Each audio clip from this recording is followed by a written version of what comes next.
सभी को नमस्कार। ग्रेड थर्ड लाइब्रेरियन का कल पेपर हुआ था।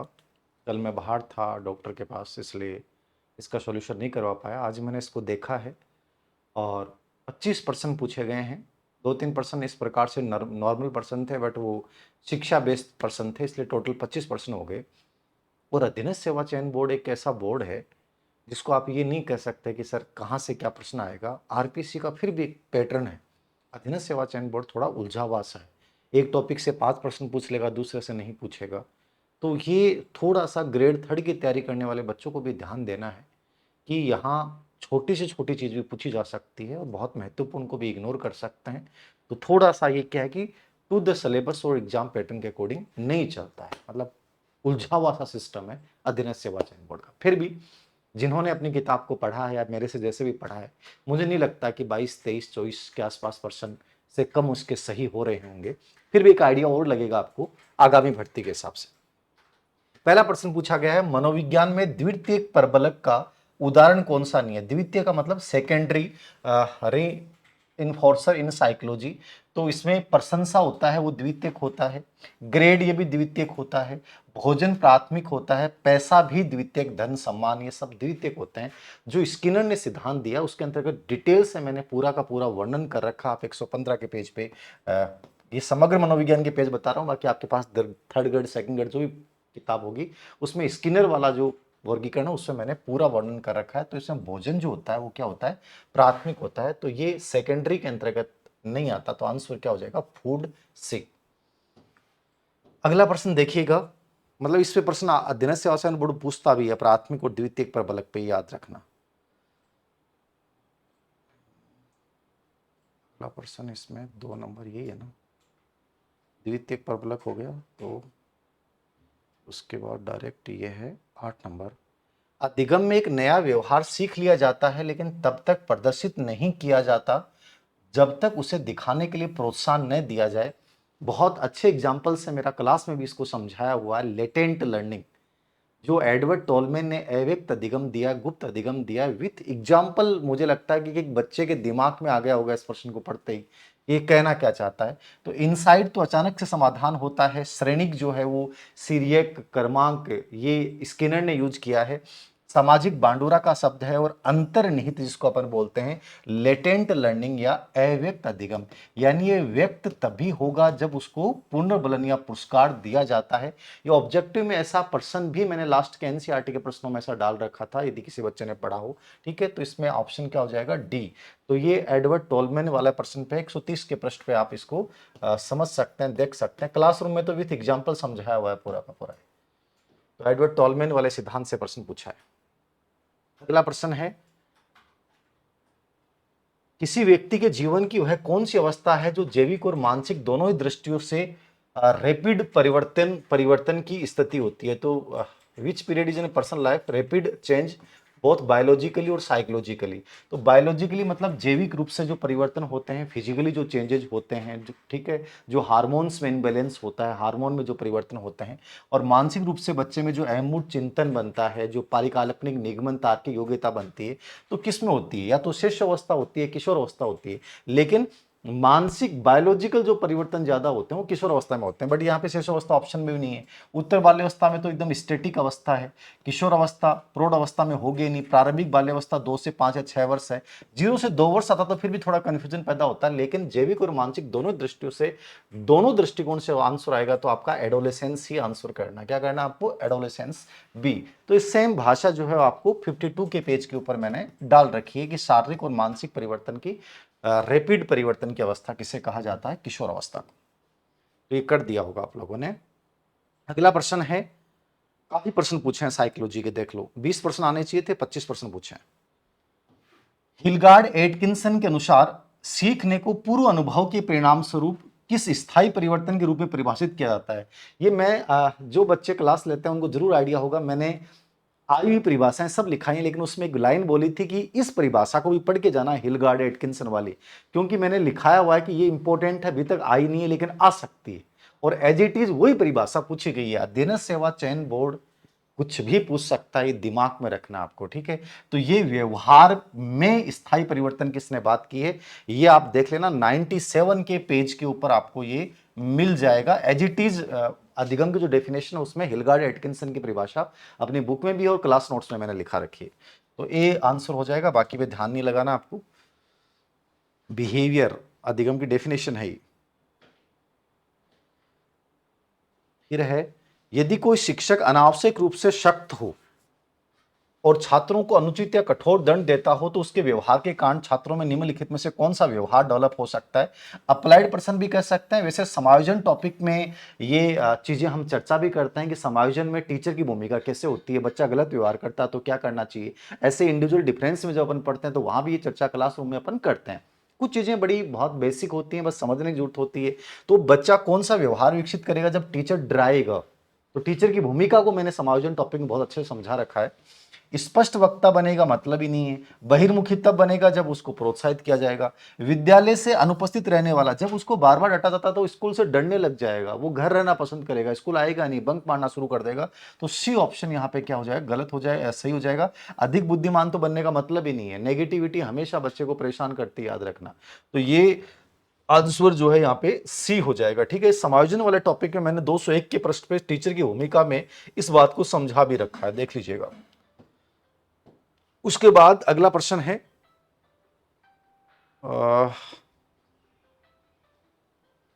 शिक्षक का मुख्य कार्य है कौन सा, सबसे मतलब ये भी अप्लाइड टाइप प्रश्न है। टीचर का कौन सा मुख्य कार्य होता है, ये भी मेंटल हेल्थ वाले टॉपिक में और समायोजन दोनों में इस चीज का वर्णन कर रखा है कि टीचर की भूमिका क्या होती है।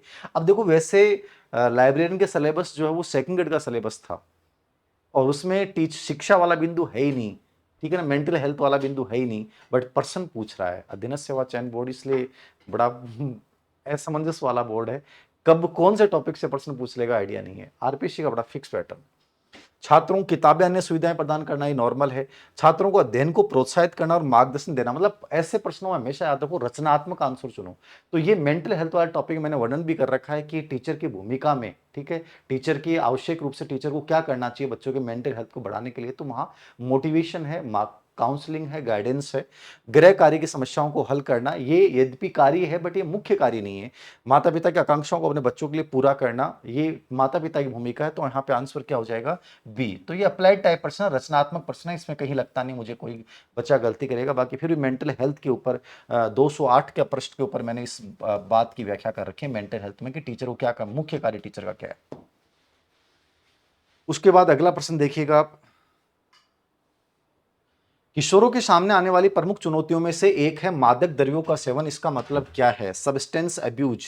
इसके ऊपर विथ एग्जाम्पल मेरी चर्चा भी की हुई है कई बार, और एक उदाहरण देके मेरा एक रिसर्च का विषय था और मैंने इसका मेडिकल नीट आईआईटी कोचिंग के बच्चों के ऊपर एक सर्वे किया था, उसका उदाहरण देके समझाया हुआ है। और बुक्स में भी इसको बाकायदा 52 के पेज पे इसका उल्लेख कर रखा है कि किशोरों के सामने आने वाली प्रमुख समस्याओं में मादक द्रव्यों का प्रयोग, जहां वो नशा करता है, वो भांग खा सकता है, वो वाइन पी सकता है, वो सिगरेट पी सकता है। तो इसका इसमें बाकी तो ऑप्शन है ही नहीं। कई पर्सन लेवल बहुत हार्ड नहीं है लेकिन मतलब कुछ भी पूछ लेता, मतलब साइकोलॉजी वाला फील नहीं देता अधीनस्थ सेवा चयन बोर्ड। ये प्रॉब्लम है, मतलब अप्लाई टाइप क्लासरूम वाली साइकोलॉजी ज्यादा आती है, क्लासरूम बेस ज्यादा रहता है इनका। तो ए ऑप्शन हो जाएगा 52 के पृष्ठ के ऊपर, 51 के पृष्ठ के ऊपर आप देख लीजिएगा, ये सेम आपको भाषा मिल जाएगी किशोर अवस्था की प्रॉब्लम्स के अंतर्गत। उसके बाद देखिएगा आपके सामने अगला प्रश्न है, खूब प्रश्न पूछा इन्होंने, मतलब कि फर्स्ट पेपर में जिसकी साइकोलॉजी बहुत अच्छी गई है वो लाइब्रेरियन बन जाएगा। एक लड़के को शब्दों, अक्षरों और अन्य प्रतीकों को पढ़ने, रीडिंग और समझने में कठिनाई होने संबंधित विकार है। तो disorder learning with reading, reading का जहां भी आ जाएगा ना वाकई वहां आप ज्यादा दिमाग लगाना नहीं है, डिसलेक्सिया लगाना है। क्या लगाना, डिसलेक्सिया। डिस्ग्राफिया तो क्या होता है, लेखन होता है। डिस्फोनिया जो होता है वो क्या होता है, वो वॉइस से होता है, आवाज से रिलेवेंट होता है। डिस्कैल्कुलिया गणितीय विकृति है। तो आंसर क्या है, डिसलेक्सिया। रीडिंग एबिलिटी जो है वो क्या है, वो डिसलेक्सिया है। तो दिमाग ही नहीं लगाना आपको, ठीक है। 146 जो लर्निंग डिसेबिलिटी का वर्णन कर रखा है मैंने अधिगम वाले टॉपिक में, वहां पे इसका डिटेल से वर्णन है, हर किताब में मिल जाएगा। ये मैंने पेज नंबर जो बता रहा हूँ ये समग्र मनोविज्ञान के अनुसार, क्योंकि मेरे पास यही पड़ी थी तो मैंने इसी अकॉर्डिंग बताया। बाकी आप, और आपको लगता है सर आप क्यों बता रहे हो, इसलिए बताते हैं, कई लोग होते हैं हमारे प्रतिस्पर्धी होते हैं, वो भी कहते हैं सर बताओ, तो इसलिए प्रमाण इसलिए देते हैं कि आपकी पॉजिटिविटी आई कि सर हाँ आपकी किताब से बाहर, क्लासरूम से बाहर कुछ आता भी नहीं है वैसे, इसलिए पॉजिटिविटी क्रिएट करने के लिए, बाकी कोई प्रचार का कोई उद्देश्य नहीं। कौन सा कथन शैक्षिक मनोविज्ञान की प्रकृति का वर्णन नहीं करता है? मैं कई बार बोलता हूं कि शिक्षा मनोविज्ञान की प्रकृति बहुत महत्वपूर्ण है। पहला है, यह शिक्षार्थियों के व्यवहार और अनुभवों का अध्ययन करने का प्रयास करता है। एकदम से ये व्यवहार और अनुभव इसका मुख्य विषय है। ये शैक्षिक लक्ष्य और उद्देश्यों को परिभाषित करता है जिसके लिए शिक्षा दी जाती है। शिक्षा देना ये शिक्षा शास्त्र का विषय है, मतलब एजुकेशन का विषय है। साइकोलॉजी का उद्देश्य नहीं है कि शैक्षिक लक्ष्यों को परिभाषित करेगा। शैक्षिक समस्याओं का समाधान करने में योगदान दे सकता है, लक्ष्य को परिभाषित करता है शिक्षा शास्त्र। यह उन तकनीकों का वर्णन करता है और आवश्यक ज्ञान देता है जिसके द्वारा लक्ष्यों को प्रभावी ढंग से प्राप्त किया जा सकता है। यह अपने लिख रखा है प्रकृति में, इसका उद्देश्य क्या है उसमें। इसका संबंध शिक्षा के मूल्यों में मैंने बता रखा है कि शिक्षा का उद्देश्य मूल्य से होता है, मनोविज्ञान का मूल्य से नहीं। मनोविज्ञान सकारात्मक विज्ञान है, वो तथ्यों को जैसे वैसे अध्ययन करता है, आदर्शात्मक विज्ञान नहीं है। तो ये शिक्षा का काम है मूल्य वाला, तो डी भी गलत है। ये सीखने की प्रक्रिया को अधिक समझ को बढ़ावा देता है, ये भी सही है। सीखने, तो इसमें आंसर क्या हो जाएगा, आंसर कौन सा नहीं है ये पूछ रहा ना, इसमें वर्णन नहीं करता है, तो इसमें बी भी गलत है और डी भी गलत है, तो सी ऑप्शन हो जाएगा। क्या हो जाएगा, सी ऑप्शन। अब देखो कुछ चीजें समझने वाली हैं, मतलब क्लासरूम साइकोलॉजी ज्यादा आ रही है, क्लासरूम में डिस्कशन होता है इन चीजों का कि आदर्शात्मक विज्ञान मनोविज्ञान क्यों नहीं है, तो क्लासरूम ज्यादा परफेक्ट कर रहा है देना सेवा चयन बोर्ड को। ये 16 नंबर के पेज के ऊपर इसका वर्णन कर रखा है अपन ने कि शिक्षा मनोविज्ञान की प्रकृति और शिक्षा से जोड़कर समग्र मनोविज्ञान में, कि वो आदर्शात्मक विज्ञान नहीं है, मूल्यों की बात वो करता है, शैक्षिक लक्ष्यों की बात वो करता है। अच्छा प्रश्न था। उसके बाद देखिएगा, जगह जगह पेपर डाल रखा है, एक साथ नहीं डाला इन्होंने। थ्रस्टन के बुद्धिमत्ता सिद्धांत में, थ्रस्टन के बुद्धिमत्ता सिद्धांत में जल्दी से विवरणों को दर्शात्मक रूप से तुरंत हमें देखना है कि क्षमता को क्या कहा जाएगा। Spatial memory, perception memory, logical ability, inductive reasoning. देखो इंडक्टिव रीजनिंग सूक्ष्म अवलोकन भी इसने बताया है, तार्किक क्षमता रीजनिंग भी इसने बताया है, संवेदी गति यानी प्रत्यक्षीकरण ये भी इसने बताया है, और स्थानिक स्पाइटियल ये भी इसने बताया है। लेकिन यहां प्रश्न क्या पूछ रहा है, विवरणों को दर्शात्मक रूप से देखने की क्षमता, मतलब हमें यह भी इंगित कर रहा है देना सेवा चयन बोर्ड की जो मतलब क्लासरूम साइकोलॉजी ज्यादा आ रही है। मेरा कहने का मतलब ये, नॉर्मली अपन इनको पढ़ते थे नॉर्मली नाम, अब इसके अंदर की विशेषता पूछ रहा है कि किस मेमोरी का, तो क्लास में अपन डिस्कशन करते हैं कौन सी मेमोरी किस रूप में काम आती है। तो देखने की क्षमता जो होती है हमेशा किससे होती है, प्रत्यक्षीकरण, संवेदी गति से होती है। तो ये जो परसेप्शन स्पीड होती है, इसमें अपन कोई भी चीज को देखकर अनुमान लगाते हैं कि वो सही है कि गलत है। तो प्रत्यक्षीकरण में ढंग से वर्णन कर रखा है, मानसिक विकास वाले पार्ट में भी प्रत्यक्षीकरण में सेम लैंग्वेज मैंने लिख रखी है, और थ्रस्ट वाला बुद्धिमत्ता सिद्धांत देखोगे वहां भी। तो दीदी ढंग से पढ़ना है तो मानसिक विकास में प्रत्यक्षीकरण के अंतर्गत ये पूरी की पूरी सेम लाइन आपको जो चीज मिल जाएगी। और वैसे थ्रस्टन का जो बुद्धि वाला सिद्धांत है वहां भी इसका वर्णन कर रखा है, ठीक है ना। थ्रस्टन का बुद्धिमत्ता वाले सिद्धांत में इसका वर्णन कर रखा है, तो इसको वहां पे देख लेना। मेरे पेज नंबर मैंने भी लगाया भी नहीं, कितना बुद्धि वाले में होगा शायद, ये कितने नंबर पेज पे है ये, इसमें लिखा नहीं मैंने। तो ये थ्रस्टन वाले बुद्धिमत्ता वाले सिद्धांत में देख लेना पेज नंबर, या मानसिक विकास में प्रत्यक्षीकरण वाला समझ लेना, उस पर सेम भाषा मिलेगी। अगला प्रश्न है, अनुशासन का क्या अर्थ है। ये अप्लाइड इजी सा प्रश्न, अनुशासन जबकि आपके सिलेबस में था ही नहीं, बट फिर भी डिसिप्लिन क्या होता है, डिसिप्लिन का मतलब है नियम और विनियमों का पालन करना। तो सी क्या हो जाएगा, सी। ये तो मुझे नहीं लगता किसी बच्चे ने गलत किया होगा। सहकर्मी समूह क्या, आप देखो ये भी साइकोलॉजी का वैसे टॉपिक नहीं था, ये हेडमास्टर में जो समूह गतिशीलता चलता है, समूह के प्रकार चलते हैं, उनसे पूछा गया प्रश्न है, बट फिर भी इजी है। सहकर्मी समूह, जब अपन निरीक्षण विधि की चर्चा करते हैं तो मैं वहां एग्जाम्पल देके समझाता हूं कि सह निरीक्षण क्या होता है। तो भाई बहन तो हो ही नहीं सकते, समान आयु स्थिति और क्षमता वाले लोगों का समूह जो होता है उसको अपन सहकर्मी समूह बोलते हैं। जैसे हम कॉलेज में इतने लोग काम कर रहे हैं तो हमारे सहकर्मी समूह, क्योंकि हमारी एज, हमारा एक्सपीरियंस, हमारी योग्यता वो सबसे रिलीवेंट है, तो वो एक कैटेगरी जो होती है उसको सहकर्मी समूह बोलते हैं। तो ये दोनों प्रश्न मुझे लगता है कि शायद ही किसी बच्चे गलत होंगे। ये उसमें डाल रखा है लास्ट में मैंने, जो एनसीईआरटी वाली शब्दावली उसमें किताब। प्रयास व भूल के द्वारा अधिगम का सिद्धांत 1898 में अपनी पुस्तक एनिमल इंटेलिजेंस में प्रस्तुत किया गया था। कई बार मैंने क्लास में डिस्कशन किया है कि इनकी किताब एनिमल इंटेलिजेंस बहुत इंपॉर्टेंट है। देखो नाम भी आ गया, कई बच्चों को लगा सर एनिमल, इनकी किताब तो शिक्षा मनोविज्ञान, अरे नहीं, सिद्धांत जो दिया था ना वो एनिमल इंटेलिजेंस में दिया था, 1898 में दिया था। कब दिया था? 1898 में दिया था, एनिमल इंटेलिजेंस में। तो याद रखना 104 के प्रश्न पे सेम भाषा आपको मिल जाएगी। ये किसने दिया था? एडवर्ड एल थॉर्नडाइक ने। अभी ऐसे प्रश्न आजकल आते नहीं है, फिर भी पूछा, एकदम इजी प्रश्न है। फैक्चुअल प्रश्न थोड़ी पूछते हैं, कोई ढंग के अंडरस्टैंडिंग वाले प्रश्न देने चाहिए थे इनको। कुछ प्रश्न अच्छा है। शैक्षिक मनो, ये प्रश्न अच्छा है, शैक्षिक मनोविज्ञान के शिक्षक के लिए शैक्षिक निहितार्थ कौन से हैं? एजुकेशनल साइकोलॉजी, मतलब शिक्षक के लिए शिक्षा मनोविज्ञान की उपयोगिता क्या है? शैक्षिक मनोविज्ञान ने शिक्षण विधियों का मूल्यांकन करने के लिए मार्गदर्शन प्रदान किया है, ये उपयोगिता पढ़ते हैं अपन। यह शिक्षण अधिगम की प्रक्रिया में सुधार करता है, ये भी सही है। यह शिक्षक का अपने सहकर्मियों के साथ सामंजस्य स्थापित करने में मदद करता है। यद्यपि ये ऑप्शन इतना बुरा नहीं है, हो सकता है, क्योंकि साइकोलॉजी का ज्ञान आपको ह्यूमन बिहेवियर को समझने में मदद करता है। लेकिन ये चूंकि साइकोलॉजी जो है वो टीचिंग लर्निंग प्रोसेस से रिलेवेंट है, कक्षा कक्ष में सीखने सिखाने से है, इसलिए ऑप्शन प्रासंगिक यहां पे नहीं है। बाकी देखो आरपीसी क्या, ये अध्ययन सेवा चयन बोर्ड क्या मानेगा? शिक्षक का परिवार के सदस्यों के साथ रिश्ते सुधारना इसका काम नहीं है भाई, साइकोलॉजी का काम नहीं। साइकोलॉजी का मैंने क्या कहा? लर्निंग प्रोसेस है, टीचिंग एंड लर्निंग। ये शिक्षक का छात्रों की समस्याओं को समझने, व्यक्तिगत मार्गदर्शन कार्यक्रम, ये भी सही है, ये गलत है, और ये आपका सी गलत है। तो सी और डी में नहीं होगा, ए बी और ई ये तो एकदम करेक्ट है। अब इसका आंसर ये भी हो सकता है, ए बी सी और ई, है ना, मतलब बी और डी दोनों में से ऑप्शन इसका आंसर माना जा सकता है। ये ऑप्शन भी इसका माना जा सकता है, क्योंकि एडजस्टमेंट वैसे साइकोलॉजी का ज्ञान आपको सामंजस्य स्थापित करने में मदद करेगा, अपने साथियों को समझने में मदद करता है। और यदि साइकोलॉजी की जो ओरिजिनल डेफिनेशन है उसके अनुसार आंसर होगा डी, ए बी ई, क्योंकि सामंजस्य और रिश्ते जो हैं वो क्लास से बाहर की चीजें हैं। इसलिए अब आंसर किसको माना जाता है ये देखना होगा इसमें, ठीक है ना। मेरे अकॉर्डिंग ज्यादा सही है बी है। ये अपनी किताब में भी अपने वर्णन कर रखा है, वहां पे 56 के ऊपर देख लीजिएगा आप, ये पूरी चीजें बता रखी हैं कहाँ उपयोगिता है। 56, बच्चों के मनोवैज्ञानिक विकारों में कुछ सामान्य विशेषताएं जिन्हें अक्सर 4D कहा जाता है।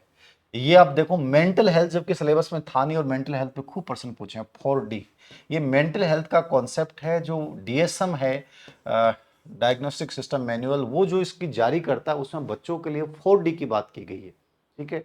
अब ये बहुत डिटेल्ड पर्सन है, मतलब जो मेंटल हेल्थ जहाँ आता है एग्जाम में और बहुत डिटेल्ड से आता है, वहाँ पे हम लोग पढ़ते हैं। जैसे मान लो मैं क्लिनिकल साइकोलॉजी में कुछ कर रहा हूं, तो वो मुझे इनको समझने की जरूरत होती है। अब ये प्रश्न पूछ लिया तो ये अच्छा लेवल का प्रश्न है।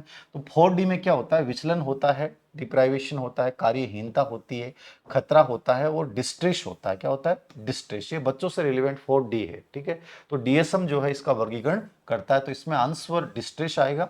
बट ये टॉपिक कहीं ना कहीं बता रहा है कि मेंटल हेल्थ आपको पढ़ लेना चाहिए। तो मैं नए वाले बच्चे जो ग्रेड 3 हैं उनमें मेंटल हेल्थ पढ़ा दूंगा, क्योंकि इसमें मेंटल हेल्थ से जुड़े हुए कई प्रश्न पूछे गए। अगला प्रश्न है, बुद्धि के बहुकारक सिद्धांत का प्रस्ताव किसने रखा? तो बुद्धि का बहुकारक सिद्धांत एडवर्ड एल थॉर्नडाइक ने 1920 में रखा था। ये बताया हुआ है किताब के अंतर्गत, ठीक है। 59 का 41,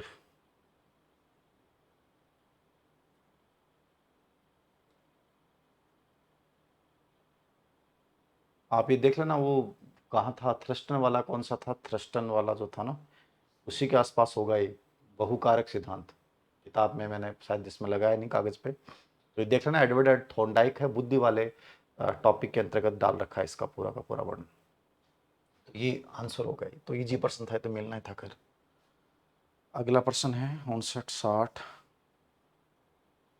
पावलोव का कुत्तों पे गैस्ट्रिक स्त्राव का प्रसिद्ध प्रयोग किस अधिगम सिद्धांत पे? ये भी नॉर्मल है, कुत्तों का गैस्ट्रिक जो लार पड़ती है उसका, तो ये पूरा बताया हुआ है क्या क्या पड़ता है, कितनी हर चीज का वर्णन कर रखा है। जबकि इसमें तो केवल नाम पूछा है। तो क्लासिकल कंडीशनिंग पुरातन अनुबंधन द्वारा, ये हिंदी वाला ये नाम भी मैंने किताब में डाल रखा है। तो इसमें लर्निंग बाई क्लासिकल कंडीशनिंग भी आप इंग्लिश वर्जन देख लिया करो, लेकिन फिर भी हिंदी वर्ड कोई भी आ जाएगा वो भी मैंने डाल रखा है, ठीक है। तो ये 74 है ना, ये 106 के पृष्ठ के ऊपर मिल जाएगा आपको। उसके बाद है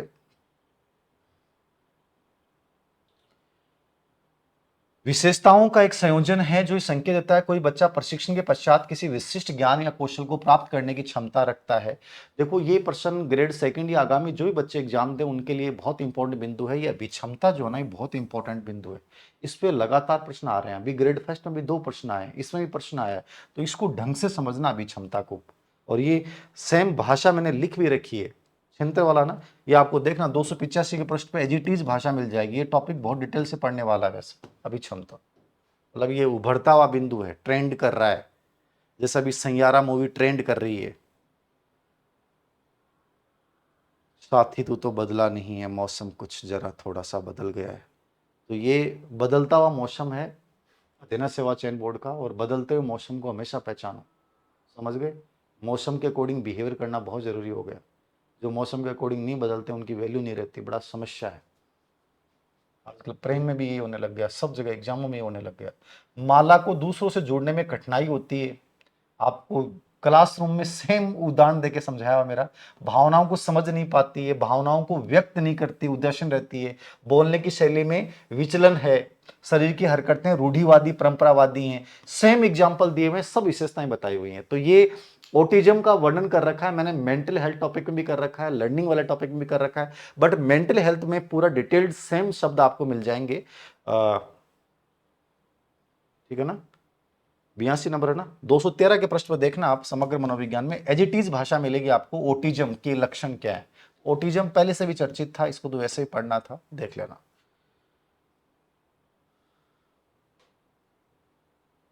सीखना तब सही ढंग से होता है जब संतुष्टि मिलती है और सीखने वाले को इसमें खुशी मिलती है। थॉर्नडाइक के सीखने किस नियम का समर्थन करता है? इजी प्रश्न है। थॉर्नडाइक ने 3 नियम बताए हैं, प्रमुख, तत्परता, अभ्यास और प्रभाव का नियम। थॉर्नडाइक पे 4 प्रश्न, 3 प्रश्न पूछ लिए पूरे पेपर में, 3 प्रश्न थॉर्नडाइक पे आ गया। बताओ। तो ये लॉ ऑफ इफेक्ट होता है, प्रभाव का नियम होता है, जहां पर कोई कार्य करने के बाद हमें संतुष्टि मिलती है। ठीक है, तो ये 83 नंबर है ना, ये 105 के पृष्ठ पे दे रखा है। अगला प्रश्न है, कुछ बहुत इजी पूछ लिए, कुछ ठीक पूछे हैं, कुछ ही प्रश्न लेवल के हैं। अभ्यास, ये थॉर्नडाइक पे फिर आ गया। अभ्यास से मनुष्य परिपूर्ण बनता है, कौन से सिद्धांत के अनुसार है? तो ये प्रयास व त्रुटि सिद्धांत। ठीक है, 105 नंबर ही है क्या? 105 होगा, 105 नंबर पे ही प्रयास त्रुटि सिद्धांत। अभ्यास मनुष्य को परिपूर्ण बनाता है, परफेक्ट बनाता है। थॉर्नडाइक पे 3 आगे 4 आगे। व्यक्तिगत बुद्धिमत्ता परीक्षण द्वारा मापे जाने पे ऐसे बच्चे जिनका आईक्यू लेवल इससे ऊपर होता है वे प्रतिभाशाली होते हैं। तो 130 होता है या 140 होता है तो 140 हो जाता है, लेकिन 130 दे रखा है तो मैंने लिख रखा नीचे करो एंड करो मानता है 130 से ऊपर वाले बच्चे भी प्रतिभाशाली होते हैं। तो आंसर क्या हो जाएगा? 130 प्रतिभाशाली, 90 है ना। ओके, 90 229 के पृष्ठ पे है वर्गीकरण में। बाकी ये हमेशा एग्जाम हॉल में जाने के बाद तय करना होता है कि क्या आंसर आप करेंगे। उसके बाद है कौन सा इंस्ट्रूमेंटल कंडीशनिंग पे काम करने वाला। इंस्ट्रूमेंटल सेम वर्ड मैंने क्लास में भी लिखा रखा और किताब में भी डाल रखा है। इंस्ट्रूमेंटल कंडीशनिंग पे काम जो करने वाला सिद्धांत है वो क्या है? ठीक है, साधनात्मक अनुबंधन, इसको क्या बोलते हैं? साधनात्मक अनुबंधन। तो स्किनर में क्लियरली लिख रखा है मैंने, 94 है ना। 112 के पृष्ठ पे देख लीजिएगा आप, एक जो एजिटीज आपको ये वर्ड मिल जाएगा इंस्ट्रूमेंटल कंडीशनिंग, तो बी एफ स्किनर। 95 क्या है ला, कितने परसेंट बच गए?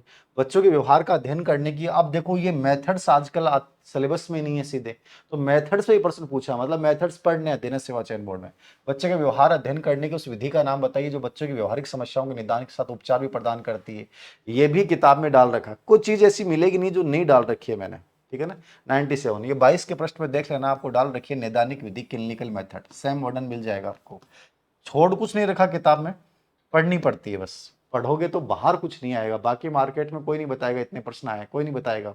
ठीक है ना, बट चीजें सब मिल जाएंगी। 97 तो नैदानिक विधि करती है काम। कक्षा में अनुपस्थिति को रोका जा सकता है, अप्लाइड प्रश्न है, क्या करेंगे?